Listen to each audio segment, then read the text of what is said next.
is not about promoting vaccines, it's about taking away parental freedom.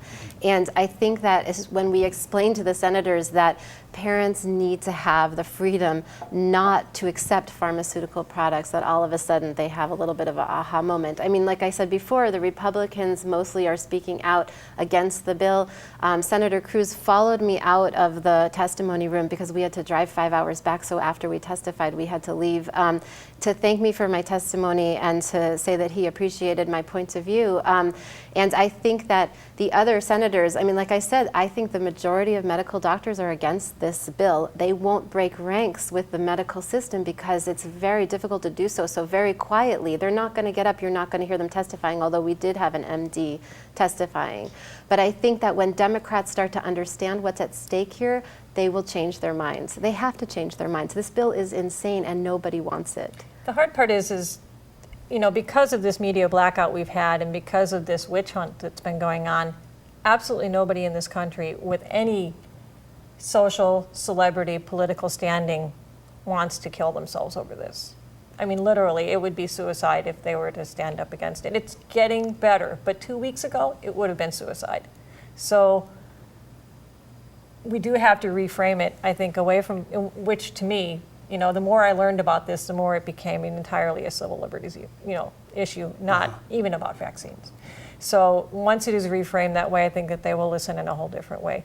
This is taking away rights. You just cannot force a parent to give their healthy child a treatment that carries risk, and everybody acknowledges it carries risk. You can't sacrifice one child to protect another child. You can't do that. You can't ask parents to do that. And they can say, well, we're not asking them to do that. We're just going to exclude them from society if they do. Well, threatening to exclude somebody from society is coercion, and you're not allowed to do that either. Mm-hmm. You cannot coerce parents. If you say, you do this, you're a second-class citizen, that's coercion. If you say you don't have any other school or daycare or anywhere for your child because you're working, you're coercing them into treatment, and that's not allowed. Uh-huh. So this is entirely a civil liberties rights issue, right. 110%. And you also can't exclude them from the public arena. This doesn't even specify schools. This says formal children's facilities. This could be daycares, this could be day camps, this could be the Y. Right. I mean, well, our children have to carry their papers with them at all times in order to go swimming at the Y, or to join Little League, or to do other things that children do. To threaten to remove your children from society is not allowed. You cannot discriminate against a group of people without just cause of a clear and imminent danger from them being there, and there is no clear and imminent danger.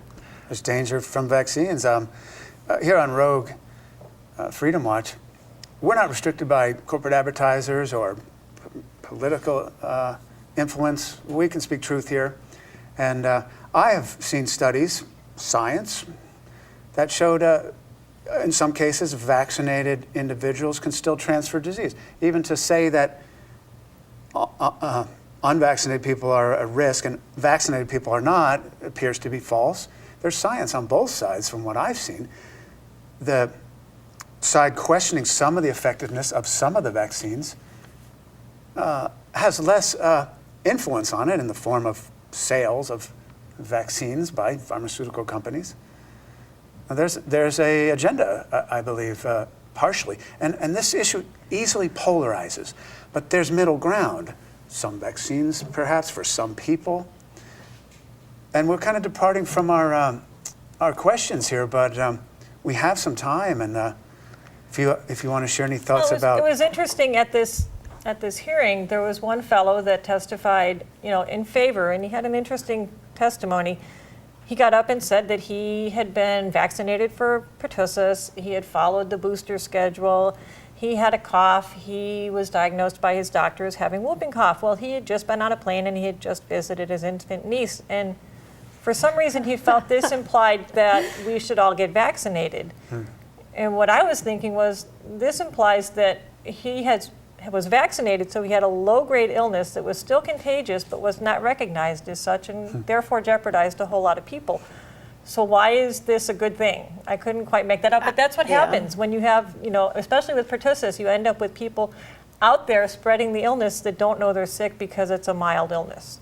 Well, that was actually very baffling to me that he was actually in favor of he was telling a story about a vaccine failure, and pertussis is one of our least effective vaccines. I mean, we know that the studies are different, but different results with different studies, but it may not even have as high as an 85% efficacy rate. So, it's not, I mean, whereas the measles vaccine is very effective, but people who have just been diagnosed with the measles, they shed the live virus because it's a live attenuated virus in the measles vaccine.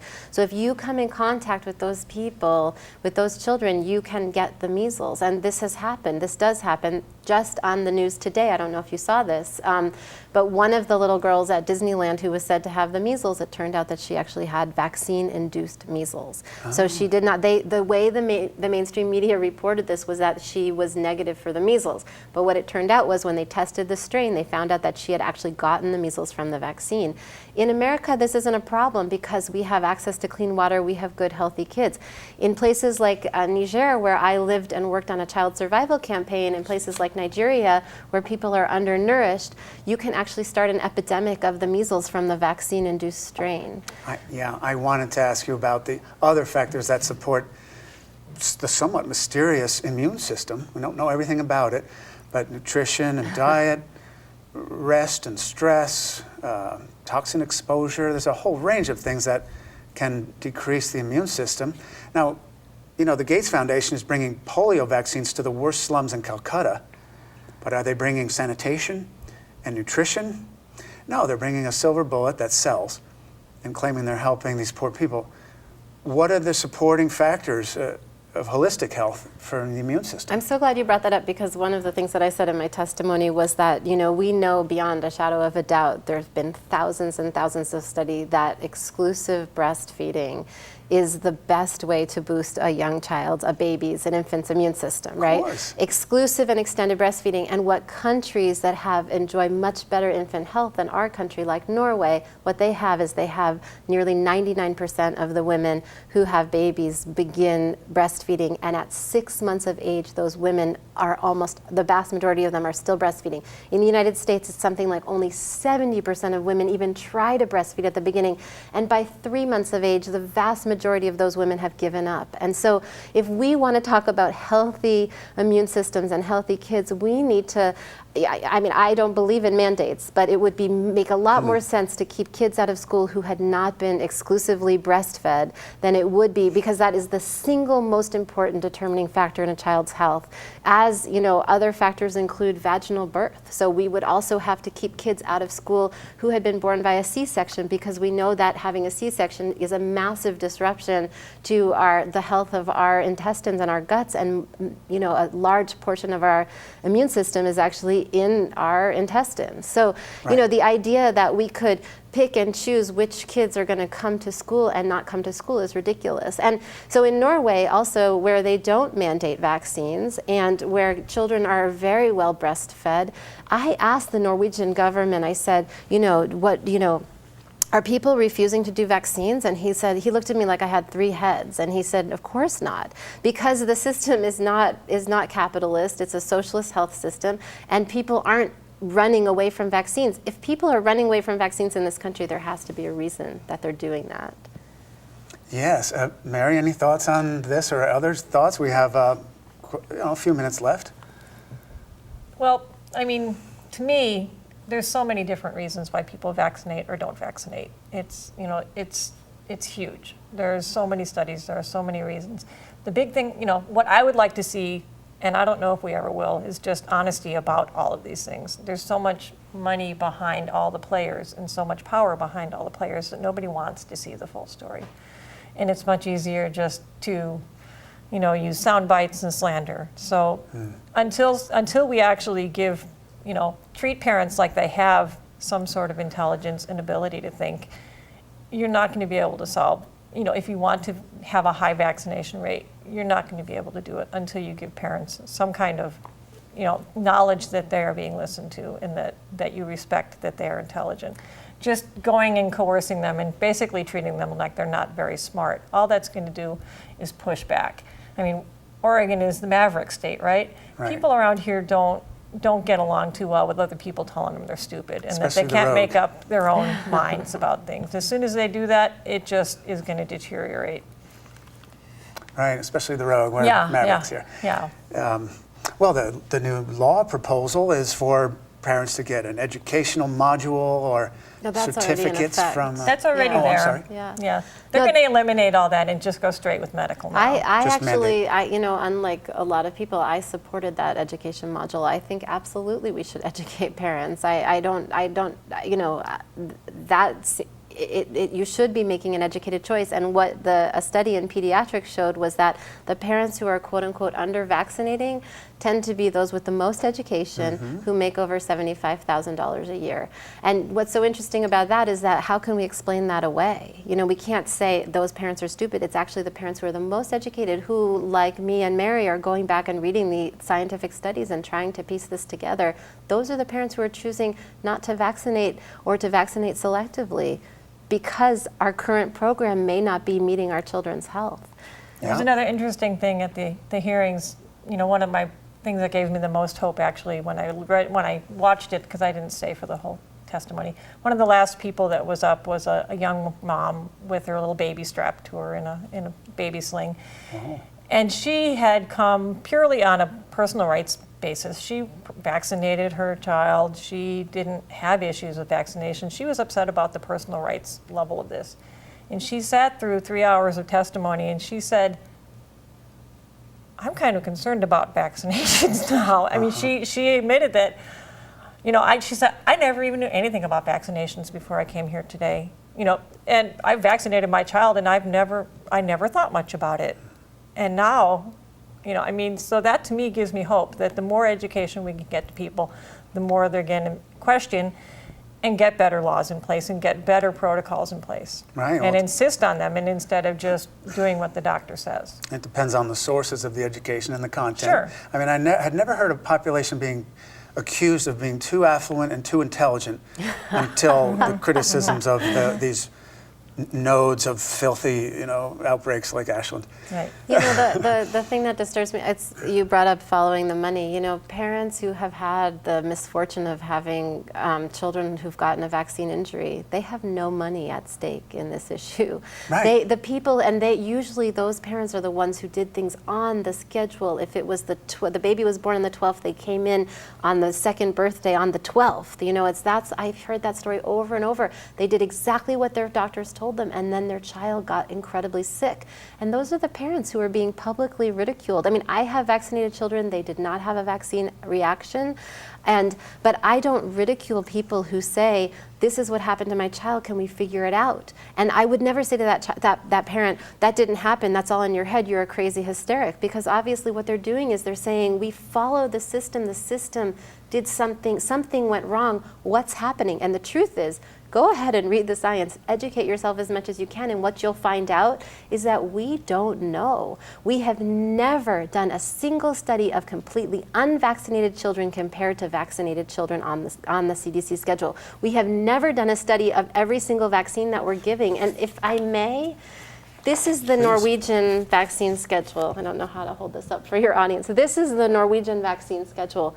This is the American vaccine schedule. So even if you are this is the American, this is the Norwegian. Much fewer. Even if you are the most pro-vaccine person in the world, I, as a science-minded person, would look to the countries where kids are in the best health. Norway has the best, child outcomes of any country in the world.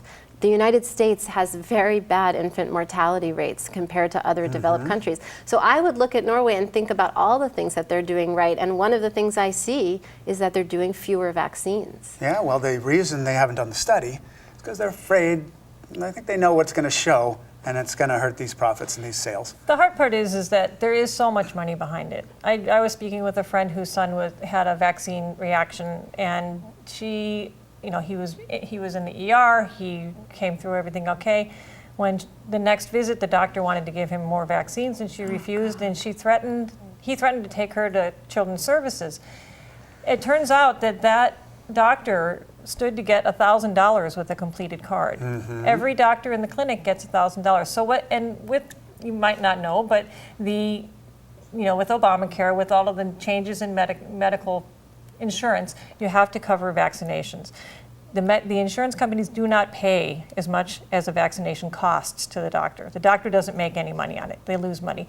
They don't make money on that vaccine until they get the full card and they get the bump from the government. Wow. Isn't that interesting? Boy, doesn't that So they just- get a bonus when they complete their card.